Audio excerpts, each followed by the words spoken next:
Let's see. Oh, right. Here we go. Craig, the Obamacare lawyer, joins us. Craig Gottwals, he is an expert in benefits and how companies support their workers and all that sort of stuff. And he, for a living, he's also an attorney, for a living tries to figure out how these laws are going to affect his clients. So he's not a politician. He knows. He's all about you keep it real, Craig, in short. That's what I'm trying to say. Yeah, I sure do, Jack and Joe. Thanks. Keep it real like Suge Knight. Yeah. You know, it occurred to me, his defense is, if I was his attorney, here's what his attorney is saying. So, my client, who's done a great deal of time and has a history of violence, he got in this violent argument with some guys on a movie set. And you know how it is, movies, very emotional actors and such. So, at any rate, that wrapped up, and everybody went for burgers, and well, the upshot is at the burger place, my client accidentally ran over the people he was arguing with repeatedly, but accidentally. Oh, God. Good defense, Shug. Good luck, sir. Yeah. Maybe his defense would be that at least he didn't use a gun, right? He's progressing. Right, exactly. There was no danger to bystanders. Yeah, exactly. All right, so, Craig, listen, we were chatting the other day about everything going on in the world of Obamacare and employment law and that sort of thing. And you and I were both inspired by the recent show of bipartisanship in the U.S. Congress. Why don't you tell us what happened? Yeah, we have some bipartisanship going on in Obamacare, and it's really astonishing to me how underreported this story is, because it's a huge deal when you stop and think about the rationale behind the ruling. But so this week so far, a Senate committee. So, well, let me tell you what the congressional people voted for, what our congressmen and senators voted for. They voted that, you know how Obamacare is hurting hiring because companies don't want to grow past 50 employees or necessarily have somebody go past 30 hours of work, because once you do that, you have to buy them Obamacare. Well, an interesting thing developed, and Congress decided that, that is pretty damaging to hiring, and we've got all these veterans coming back from overseas. And so what we're going to do to really give a hand to the veterans is say that those veterans who come back and apply for a job at an employer, they won't count in that 50-employee count. So you have, and now let me just tell you the vote on this, guys, 412 to 0 in the House of Representatives. And so far in the Senate, it's been 26 to 0 in a committee, and the White House has gone on record saying they support the law. So what you have are Democrats and Republicans coming together unanimously so far to say, yeah, we fully agree that Obamacare does hurt hiring for people, and so what we're going to do is we're going to exempt veterans from that damage. Yeah, it's amazing. It's so clear to everyone it's a unanimous vote. Yeah. And go ahead. Well, I was going to say, God bless our veterans, and I'm happy to hear that they're getting a break in getting work. I'm in favor of that. But I don't know. What about handicapped people? Right. What about people that have disabilities? Shouldn't they get the same break? Or, as I pondered in my article, think about the people, the Americans we have on our subsidized, our means-tested welfare. For example, food stamps and Medicaid. Shouldn't they be the first ones to be exempted from the 50-employee count? For the sake of taxpayers. Well, how about black people because of historical inequities? Single moms. Right. Yeah. The youth have a record-high unemployment rate. I'm trying to noodle this through. It sounds like one of those things that is incredibly well-meaning, and I understand certainly politically why the vote is so overwhelmingly one way. But, God, it's just once you start social engineering, once you start down that road, it gets so complicated. Well, and just for every single air-sucking Homo sapien in the United States Congress to say, oh, yeah, this law materially damages people's job prospects getting hired. Right. So we got to do this for veterans. Just say that out loud then, so we can discuss whether we want the law in its current form or not. On your show, guys, for almost 2 years now, we've talked about how I think the employer mandate is going to change or get repealed.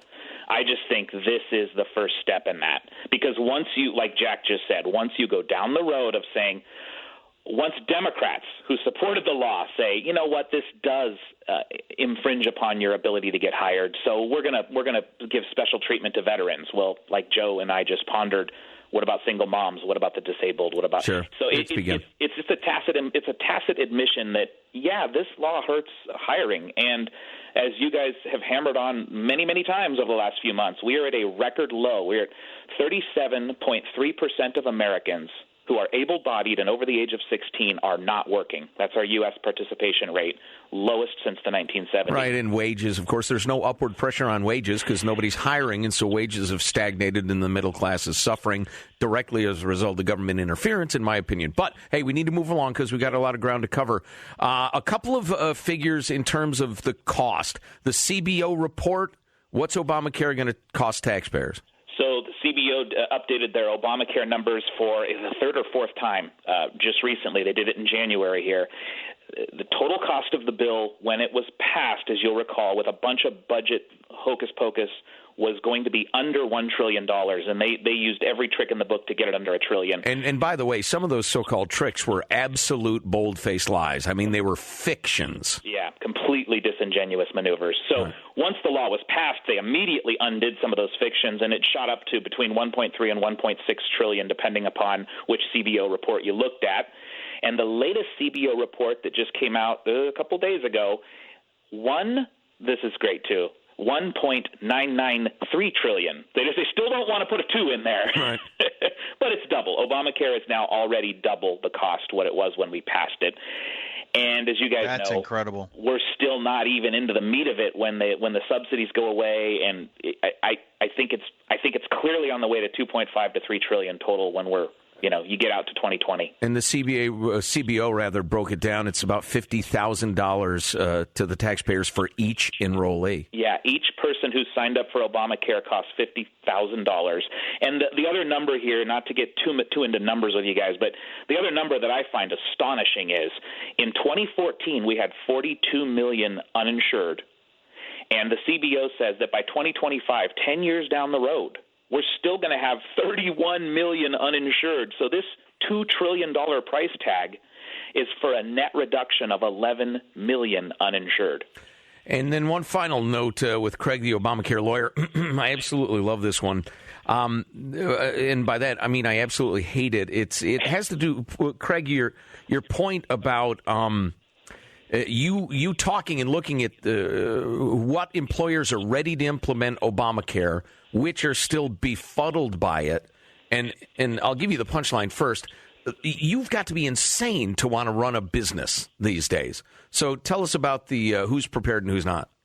Yeah, H&R Block, I believe it was, large tax prep firm, did a survey in December, and that survey was all large employers, so just employers with 100 or more people, i.e. the most capable, with the most access to legal resource employers. 62% of those employers said, you know what, we're not ready. We're not ready for what's coming in January. So you can extrapolate that to, those are self-reported. I mean, I can tell you that 99% of employers aren't ready because there's just so much here. And on top of that, there are whistleblower protections in Obamacare. So if an employee blows the whistle on you and goes to the authorities and says, I think my employer is screwing up on Obamacare X, Y, and Z, that employee is elevated to basically a protected class status, meaning you're not going to want to fire that employee unless you have a bulletproof case. And so it's a horrible cacophony of things coming together for employers. So as employers, you've got to deal with this incredibly complicated federal law that nobody's ready for, and you're going to get your boots sued off because nobody's going to get it right. No, nobody's. And in an article on that, I actually said, look, if you had an attorney picking through Obamacare, all the regulations, and looking at any large employer, I guarantee you they're going to find a violation. It's like you guys have mentioned before. There's no way you can comply with Obamacare. I mean, you can do your best, but there's just no way you can comply with everything. That is going to be a mess. And, a final note here with Craig, the Obamacare lawyer, and if you ever need Craig or his expertise, we've got the link at ArmstrongandGettyRadio.com. But what makes me crazy about this, and I just need to grow up, I need to be a lot more cynical. If America wants to sit down, talk about it, and become socialist, or have enormously expensive, incredibly complicated, poorly run government insurance / healthcare. If that's what people want, okie doke. But the fact that this entire thing has been sold with a series of just gigantic, historic-sized lies, you know what? It bothers me a little bit. Well, anyway, again, I need to grow up. It's the way the world works. Or I need to just move to the woods and skin squirrels and fish for trout in the local streams. Why do you need to skin the squirrels? Why? What's with the... To live.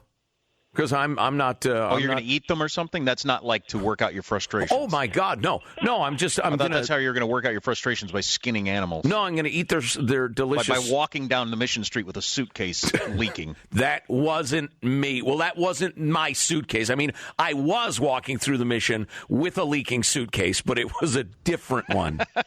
All right, hey, Craig, we appreciate it very much, man. Thank you, guys. All right.